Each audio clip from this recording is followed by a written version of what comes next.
تکلیف آتی ہے اور جان کو پتہ لگ جاتا ہے، اور نبی مومنوں سے ان کی جان سے بھی زیادہ قریب ہے. سوچیں. تو یہ کہا جا رہا ہے کہ نبی مومنوں سے، یہ ہم ان مسلمان یہ چیز سمجھ لیں کہ ہمارے عمل سے سرور کائنات اچھے عملوں سے خوش ہوتے ہیں اور ہمارے برے عمل سے رنجیدہ ہوتے ہیں. تو ہم برے عمل چھوڑ دیں کہ وہ اتنا قریب ہے ہماری جانوں سے کہ تکلیف تو ہمیں، تکلیف کا درد بعد میں پہنچتا ہے، اس سے پہلے رسول کو تڑپا میں ادھر تو مدینے خبر گئی. تو پھر آگے کیا کہا جا رہا ہے؟ کہا کہ ان کی بیویاں مسلمانوں کی مائیں ہیں. اب یہ امہات المومنین بن گئی ہیں. اور اچھا، جب تک وہ حضور کے نکاح میں نہیں آئیں، عقد میں نہیں آئیں، کاشانہ اقدس میں نہیں آئیں، وہ خواتین تھیں. لیکن جیسے ہی وہ رسول کے کاشانہ اقدس میں آئیں، ان کا مرتبہ ام المومنین اور تمام مومنوں کی مائیں، ان کا درجہ کیا ہو گیا؟ تمام مومنوں کی مائیں بن گئی. ان کا درجہ یہ ہو گیا. اور کہا کہ ان کی بیویاں مسلمانوں کی مائیں ہیں. آپ دیکھیں آج طرح طرح کی قیاس سرائیاں اور باتیں ہوتی ہیں، لیکن مجھے بتائیں کہ ہماری ماں کو کوئی غلط کہہ دے، برا کہہ دے، یا اس کی معاذ اللہ کردار کشی کرے، ہم اس شخص کی شکل نہیں دیکھیں گے، اس سے بات نہیں کریں گے. اور جب یہ امت کی مائیں، سب مومنوں کی مائیں، تو ان کا مقام اور مرتبہ کتنا ہوگا، کتنا بلند ہوگا مقام اور مرتبہ. تو جو ان سے بغض رکھے گا، ہمارا کہاں سے خیر خواہ؟ جو ہماری ماں سے بغض رکھے، ہمارا وہ کچھ نہیں لگتا. تو جو ہماری امت کی ماؤں سے بغض رکھے گا، مومنین کی ماؤں سے، تو وہ ہمارا کیا لگے گا؟ کچھ بھی نہیں. تو یہی کہا جا رہا ہے کہ وہ بیویاں جو ہیں آپ کی ازواج مسلمانوں کی مائیں ہیں. آیت نمبر 9 میں غزوہ احزاب کا اجمالاً ذکر آ رہا ہے، تفصیلاً نہیں لیکن اجمالاً ذکر آ رہا ہے. قریش اور دیگر قبائل اور لشکر تقریباً 10,000 سے زائد ہی بنتے تھے، جو مل کر غزوہ احزاب میں جو کر رہے تھے، حملہ کر رہے تھے. 10,000 سے زائد لشکر تھا. اور سرور کائنات صلی اللہ علیہ وسلم نے مدینے سے 30,000 آدمی بھیجے. 10,000 کتنا؟ 3 گنی ہوگی، ہے نا، 3 گنا زیادہ. جیسے 313 غزوہ بدر میں اور 1,000 کافر. اسی طرح یہاں 10,000 سے زائد اور وہاں 3,000 آدمی. ٹھیک ہے، 3 گنا زیادہ. اب کیا ہوا؟ حضور پاک صلی اللہ علیہ وسلم نے حضرت سلیمان سے مشورہ کرا، تو آپ نے خندق کھودنے کا مشورہ دیا، تو آپ نے اس مشورے کو قبول فرمایا اور پسند فرمایا، اور پھر خندق کھودنی. اب خندق صحابہ کرام کھود رہے ہیں، تو سرور کائنات صلی اللہ علیہ وسلم بھی گدال لے کر صحابہ کرام نے فرمایا آپ نہ کریں. تو کہا کیوں؟ میں کیوں نہ کروں؟ کیا میں اجر نہ کماؤں؟ کیا میں ساتھ نہ اللہ کے لیے جہاد میں شریک ہوں؟ تو کہا میں بھی ساتھ کام کروں گا. اور حضور پاک صلی اللہ علیہ وسلم نے جب بسم اللہ پڑھ کر، اچھا صحابہ کرام ایک جگہ گئے تو ان کو ایک پتھر آیا جو ٹوٹے نہ، تو حضور پاک صلی اللہ علیہ وسلم نے گدال کو خود پکڑا اور بسم اللہ پڑھ کر پتھر پر مارا، تو 2 انگلی پتھر ٹوٹا اور نور نکلا. اور اس روشنی میں شام کے محلوں کو آپ نے دیکھ لیا. ایسی تیز روشنی، شام کہاں، شام کے محلات دیکھ لیے سرور کائنات صلی اللہ علیہ وسلم نے. اور فرمایا کہ اللہ اکبر، ملک شام کی کنجیاں میرے رب نے عطا فرما دی. اور پھر لوگوں نے دیکھا شام فتح ہوا، شام کی کنجیاں عطا فرما دی. دوبارہ گدال مارنے پر پھر نور نکلا، اور آپ کو جو کسرا کے اونچے محل نظر آئے. یمن نہیں، پہلے یمن کے آئے، تو آپ نے فرمایا یمن کی کنجیاں بھی عطا فرما دی گئیں. پھر آپ کو کسرا کے محل نظر آئے، اونچے محل، یعنی فارس ملک کے. تو آپ نے فرمایا کہ مبارک ہو، اللہ نے فارس کی بھی کنجیاں ہمیں عطا فرما دی. تو یہ 3 مرتبہ ایسا ہوا. اب منافقین کے 2 گروہ تھے، بنو حارثہ اور بنو سلمان. ان کا پلٹنا، اب انہوں نے تو ان سے وعدہ کرا تھا، جو مسلمانوں کے ساتھ منافقین تھے آ تو گئے تھے، بنو جو تھے حارثہ اور بنو سلمان آ تو گئے تھے، لیکن اب چونکہ ان سے گٹھ جوڑ تھا تو بیچ رستے میں چلے گئے کہ ہمارے گھر بے آسرا ہے، مدینے میں گھر تنہا ہے. حالانکہ یہ یاد رکھیے گا، جب غزوات کے لیے مسلمان نکلا کرتے تھے تو سارے جو مرد وہ نہیں نکل جاتے تھے. اور اسلام تعلیم پر اتنی اہمیت دیتا ہے، تعلیم کو اتنی اہمیت کہ معلمین کو چھوڑ کے آیا جاتا تھا کہ اسکول بند نہ ہو. چھوٹی چھوٹی باتوں پہ اسکول بند ہو جاتے ہیں، چھٹی. تو تعلیم میں حرج نہ آئے، بچوں کی، تو معلمین کو چھوڑ کے جایا جاتا تھا کہ معلمین اور کچھ ایسے لوگوں کو جو مستورات یعنی خواتین کو ضروریات کی چیزیں لا کر دے سکیں مارکیٹ سے، وہ بھی، اور معلمین سب سے اہمیت جو ہے ہمیں فی زمانہ میں سے دیکھنا ہوگا کہ معلمین کو چھوڑ کے جایا جاتا تھا. تعلیم میں فرق. اچھا ویسے بھی اگر دیکھیں ہم تاریخ اسلام اٹھا کے دیکھیں، کوئی سیٹرڈے سنڈے چھٹی کا دن ہالیڈے نہیں نظر آتا. یہ تو ہمیں عادت ہو گئی ہے چھٹی کے دنوں کی، وگرنہ چھٹی کا کوئی دن نظر نہیں آتا. تو اب بلا وجہ اس میں ہو گیا تو چھٹی ہوگی، اس میں ہو گیا تو چھٹی ہوگی، بچوں کی چھٹی. اب کسی کا دن ہے استغفر اللہ، کوئی سیاست دان کا دن ہے، اس کا چھٹی کر دی کہ بھٹو کی اس کی شہادت برسی چھٹی. اتنی چھٹیاں کہاں جائیں گے؟ اتنی چھٹیاں ہر موقع پہ چھٹی نہیں کرنی چاہیے. جب اس کو تو چھوڑیں ایک طرف کریں. یوم صحابہ کرام حضرت ابو بکر صدیق کا دن ہے، حضرت عمر فاروق کا، بلکہ اس کو اسکول میں 1 گھنٹہ یا 2 گھنٹے مخصوص کریں کہ ان کی تعلیمات، ان کی سنتیں بیان کی جائیں تاکہ ہمارے بچوں کو علم ہو کہ ابو بکر صدیق کی شان کیا تھی، ان کا جذبہ ایمان کیسا تھا، حضرت عمر فاروق، حضرت ان کو تعارف ملے صحابہ کرام کا. اس طرح کرنا چاہیے. بچوں کو صحابہ کرام کے نام یاد ہوں، صحابیات کے نام یاد ہوں. ام المومنین جو ازدواج مطہرات، ان کا یوم ولادت، یوم وصال، ان کی شان، ان کی سنتیں، ان کی تعلیمات، ان کی جو ادائیں، وہ سب بتانا چاہیے تاکہ بچوں کو، نہ کہ چھٹی کرو بچے گھر میں بیٹھ کے موبائل ویڈیو اور ماشاء اللہ پب جی اور کیا کیا کھیلتے ہیں، اب وہ دن غارت کرتے چھٹی کا.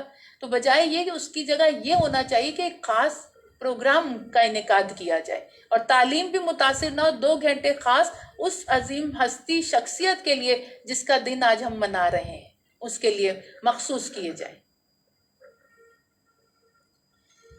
تو کیا ہوا کہ اب یہ معاملہ ہو گیا. تو اب انہوں نے کیا کہا منافقین کے گروہ نے کہ ہم مدینہ جا رہے ہیں، ہمارے گھر بے آسرا ہے. حالانکہ یہ جھوٹ بول رہے تھے، بے آسرا نہیں، پیچھے مردوں کو چھوڑ کے آئے ہوئے تھے، ایسا نہیں تھا. اور مدینہ محفوظ تھا، چاروں طرف تو خندق کھودی گئی تھی. تو انہوں نے یہ کہا اور اس طرح چلے گئے. آیت نمبر 21 میں کیا آ رہا ہے؟ آیت نمبر 21 میں آ رہا ہے یقیناً تمہارے لیے اللہ کے رسول میں اچھا نمونہ زندگی ہے، اسوہ حسنہ ہے. رسول پاک صلی اللہ علیہ وسلم کی زندگی میں تمہارے لیے ایک اسوہ حسنہ ہے. اور جو امیدوار رہا اللہ کا اور پچھلے دن کا اور یاد کرتا رہا اللہ کو بہت، یعنی اس کے لیے بڑا اجر ہے. اب آگے ایک چیز اور آ رہی، بڑی اہم چیز آ رہی ہے آیت نمبر 28 میں. اے نبی فرما دیجیے اپنی بیویوں سے اگر تم چاہتی ہو دنیاوی زندگی اور اس کی آرائش تو آؤ میں سامان دے دوں تمہیں اور چھوڑ دوں اچھے طرح. یعنی اگر دنیاوی چیزیں چاہتی ہو، دنیاوی آرائش چاہتی ہو تو آؤ میں تمہیں کچھ سامان دوں اور تمہیں اچھے سے رخصت کر دوں. حضرت عائشہ سے پوچھا پہلے سب سے اور کہا اپنے والد سے مشورہ کر لیں. انہوں نے کہا میں کیوں والد سے مشورہ کروں، میں آپ کو اختیار کرتی ہوں، مجھے یہ نہیں چاہیے. ایک عورت کے لیے اس کی کیا، اچھا عورت جب میرڈ ہوتی ہے تو اس کی عزت، اس کی وابستگیاں، اس کی ہمدردیاں سب اس کے شوہر کے ساتھ مخصوص ہونا چاہیے. یہاں سیدہ نے کیا ہمیں سبق دیا؟ اب میں شادی شدہ ہوں، آپ ہیں میرے جسم و جان کے مالک، میں اپنے بابا سے جا کے کیوں مشورہ کروں، میں آپ کو اختیار کرتی ہوں. پہلے وقتوں میں عورتیں شوہروں کو کہتی تھیں، اب نہیں کہتی، اب شرم آتی، سرتاج. تو وہ صحیح کہا کرتی تھی، واقعی شوہر سے اس کے سر کا تاج ہے، اس کی عزت ہے. آپ دیکھیں آج کوئی عورت بیوہ ہو جائے، اللہ نہ کرے شوہر کا انتقال ہو جائے، یا اللہ نہ کرے کسی ناچاکی کی بنا پر علیحدگی ہو جائے، خاندان کے مرد جو ہوتے ہیں، چاہے وہ میکے سے سسرال کے جو بدنگاہ ہوتے ہیں، وہ بھوکے گدھوں کی طرح اس کی طرف پلٹتے ہیں. ان کی نیتوں میں فطور نظر آ جاتا ہے.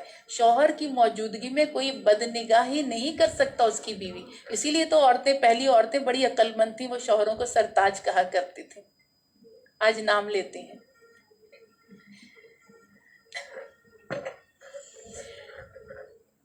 تو یہ کہا کہ اگر تم دنیاوی زندگی اور اس کی آرائش چاہتی ہو تو آؤ کچھ سامان دے دوں اور تمہیں چھوڑ دوں اچھے سے. پھر دوسرا ایک حکم آ رہا ہے. اب کہا جا رہا ہے آواز میں نرمی پیدا کرنے سے منع کیا جا رہا ہے. آیت نمبر 32 میں، سورہ احزاب کی آیت نمبر 32 میں اب کہا جا رہا ہے کہ آواز میں نرمی نہ پیدا کرو عورتوں سے، یہ کہا جا رہا ہے. ایک